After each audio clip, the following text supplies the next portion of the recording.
આપણે લખતરના જે ખાડિયા વિસ્તાર છે, લક્ષ્મીપરા શેરી વિસ્તાર કહેવાય, તે શેરી વિસ્તારમાં ઊભા રહી છીએ. આ બાજુમાં જે મકાન છે તે અરવિંદભાઈ શાહનું મકાન છે. તેમના દ્વારા લખતર ગ્રામ પંચાયતની અંદર અનેકવાર લેખિત મૌખિક રજૂઆત કરી, પણ જે કિન્નાખોર લોકો છે તે ગ્રામ પંચાયતની અંદર બેસી ગયા છે અને તેના કારણે તેઓ કોઈપણ પ્રકારની કાર્યવાહી કરવા નથી. જે લખતર ગ્રામ પંચાયતની અંદર જે બેઠેલા લોકો છે તેમનું એક જ ધ્યેય છે કે જે વિરોધ કરે, જે અવારનવાર રજૂઆત કરે, તેમની કોઈ પણ રજૂઆત સાંભળવી નહીં અને તેમને સડવા દેવા તેવો એક માહોલ છેલ્લા 5 વર્ષથી ચાલી રહ્યો છે.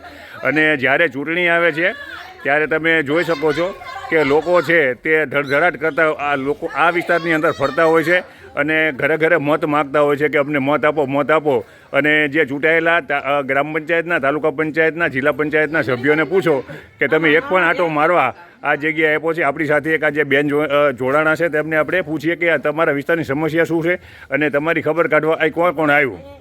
તમારું શું કહેવું છે? તમારું શું કહેવું? પાણી નથી નીકળતું, અહીં વારંવાર રજૂઆત કરવા છતાં કોઈ પણ જોવા આવતા નથી. ચૂંટણી હતી ત્યારે આવતા હતા? ચૂંટણી હતી ત્યારે મત લેવા આવે, અમે બધું તમારું કરી દઈશું, તમારે જે પ્રશ્ન એ હલ કરી દઈશું, પણ કોઈ કરવા આવતા નથી. અહીં કણ કોઈ ક્યારે કોઈ તમને ખબર લેવા નથી આવતા? સાહેબ પાસે જાય, તલાટી પાસે સાહેબ પાસે જાય, બધા પાસે જાય, પણ કોઈ અહીંયા કાર્યમાં જોવા આવતા નથી. તમારી પાસે મત માંગવા આવતા હતા, એમને તમે રજૂઆત કરી? એમને રજૂઆત કરી, ત્યાં કોઈ શેરીમાં કોઈ સભ્ય જ નથી અત્યારે. એને તાલુકા પંચાયત, જિલ્લા પંચાયતના સભ્યોને રજૂઆત કરી તમે? બધાને રજૂઆત કરી, પણ કોઈ જોવા આવતા ન હાય. ચૂંટણી આવતી હતી ત્યારે બધા અવારનવાર આવતા હતા કે અમે તમારું આમ કરી દઈશું, નામ કરી દઈશું, પણ કોઈ કરવા આવતા નથી. એટલે તમારું કેવું એવું છે કે મત આ બધા છે તે મતના જ હગા છે, પછી ચૂંટણી પતી જાય પછી ચૂંટણીના કોઈ હગા નથી, તેવું તમારું કેવું છે?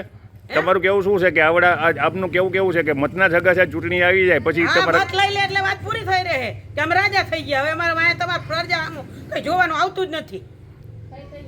એમને ખાઈ ખાઈને ઘરે ગાંઠું નથી નીકળતી, ઘરે ગાંઠું નીકળે ને તોય પ્રજા જોવે.